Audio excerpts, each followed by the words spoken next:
Hello everyone, আজ বানাচ্ছি কোয়াশের ঘন্ট ইলিশ মাছের মাথা দিয়ে। তো কোয়াশগুলোকে গ্রেট করে চিপে জলটা ফেলে দিয়েছি। কড়াই গরম হয়ে গেছে, কড়াইতে দিয়ে দিচ্ছি সর্ষের তেল, দিয়ে দিলাম দুটো শুকনো লঙ্কা মাঝখান থেকে চিড়ে, অল্প পরিমাণে কালো জিরে ফোড়ন দিয়ে দিচ্ছি। এবার ভালো করে ভেজে নিচ্ছি। তো এবার মাছের মাথাগুলো দিয়ে দেবো। মাছের মাথাগুলো একসাথে ভেজে নেব।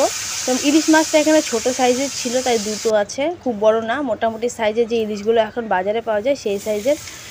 আর এবার ইলিশ মাছের মাথাগুলো ভেজে রেখেছিলাম, এগুলো উঠিয়ে নিলাম। এবার কোয়াশগুলো যে গ্রেট করে চিপে রেখেছিলাম সেগুলো দিয়ে দিলাম। নুন আর হলুদ দিয়ে ভালো করে নেড়ে চেড়ে নিচ্ছি।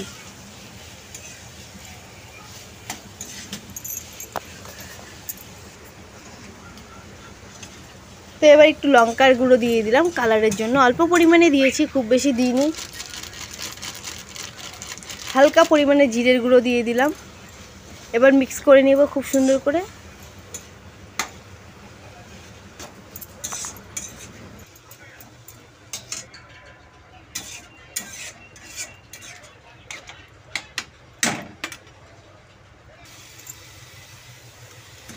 এবার দিয়ে দিচ্ছি মাছের মাথা ভাজা। এবার খুব সুন্দর করে নেড়ে চেড়ে ভালো করে ভেঙে নিব মাথাগুলোকে। বাস, আমার কোয়াশের ঘন্ট রেডি।